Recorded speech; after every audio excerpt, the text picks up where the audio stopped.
মাটি আমার নবীর রওজায়।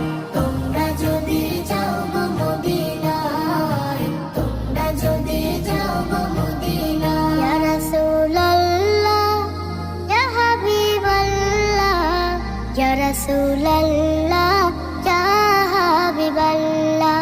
মদিনা শরীফের মাঝে বেহেশতের বাগান আছে,